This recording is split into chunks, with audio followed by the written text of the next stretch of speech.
Ինքնադեպության դեպրեսիան կարող է այլ ձևով արտահայտվել։ Շատերը մտածում են, որ անպայման պիտի արդյունքներ լինեն, ցանկություն չլինի անկողնուց վեր կենա։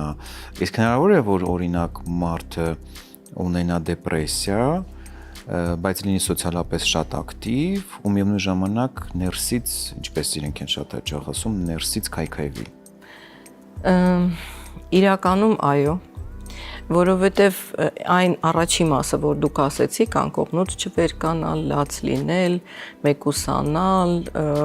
տրամադրության կորուստ, տխրություն, իրականում դա է դեպրեսիան, բայց նշանները դա են, իրական դեպրեսիայի նշանները դրանք են, բայց գոյություն ունի դիմակավորված դեպրեսիաներ, շփտացող, դա իհարկե ավելի դա չի մտնում դասակարգման մեջ, բայց մենք այդպես ասենք խոսակցական, երբ որ մարդը արտաքինից ինքը դեռ իր մակարդակը պահպանում է, օրինակ շատ դեպքերում ասում են ոնց է որ իր մոտ դեպրեսիա է, տենց շատ գեղեցիկ հագնվում էր, ճաշակը իր տեղն էր, ինքը գալիս էր բոլորի հետ, խոսում էր, համագործակցում էր, նույնիսկ կատակում էր, բայց երբ որ իրան գալիս են բժշկի մոտ, ասում են բժիշկ գիտեք, ես խոսում եմ, ես ժպտում եմ, ես կատակում եմ, բայց ներսս դատարկ է,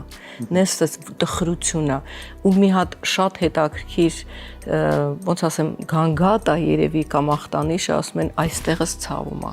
այստեղս դատարկ է, սա խոսում է դեպրեսիայի մասին, սա խոսում է նրա մասին, որ մարդը պայքարում է, ուզում է լծակներ գտնի այդ վիճակից դուրս գալու եւ սա առաջի этаպը կարող է լինել, բայց դրանից հետո արդեն դեկոմպենսացիա է գնում, այսինքն այդ լծակները բավարար չեն լինում ու արտահայտվում է արդեն տխրությամբ եւ մեկուսացումով եւ ինքնափոփությամբ եւ այլն։